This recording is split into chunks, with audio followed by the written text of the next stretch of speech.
আমি এখানে হয়ে গেছি পুরোপুরি রেডি। আমি আজকে, যেহেতু সবাই জানো যে মেরি ক্রিসমাস মানে একটা রেডের ফেস্টিভ্যাল, মানে রেড পরে সবাই, স্যান্টা নিজেই রেড সেজে আসে, তো সেইভাবেই আমি এইটুকু একটা লুক করার চেষ্টা করেছি। একটা স্কার্ট পরেছি আর ওপরে একটা টপ পরে নিয়েছি, সুন্দর দুটো ইয়াররিংস পরে নিয়েছি।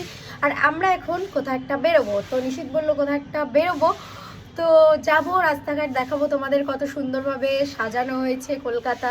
পার্ক স্ট্রিটে তো আজকে যাওয়ার মতো না, তবুও চেষ্টা করব আমরা এইবারে যেতে পারি কিনা, কারণ এইবার আমার লাস্ট ব্যাচেলার হচ্ছে গিয়ে মানে ক্রিসমাস।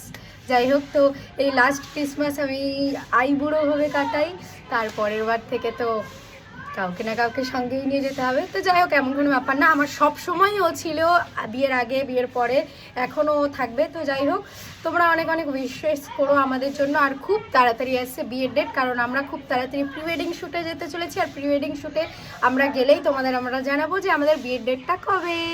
সবাই অনেক এক্সাইটেড, আমি জানি, অনেকে জিজ্ঞেস করছে। আমি আক্সমি এনিথিং এটা দিয়েছিলাম, তো সেটাতেও আমাকে সবাই এটাই জিজ্ঞেস করেছে বিয়ের ডেট কবে। সেইটা নিতে পারিনি বলে আমি সেরকম আনসারগুলো করতে পারিনি, কারণ মোস্ট সিমিলার কোয়েশ্চেনই এসেছিলো বিয়ের ডেট কবে, বিয়ের ডেট কবে। তো খুব তাড়াতাড়ি এটা জানতে পারবে।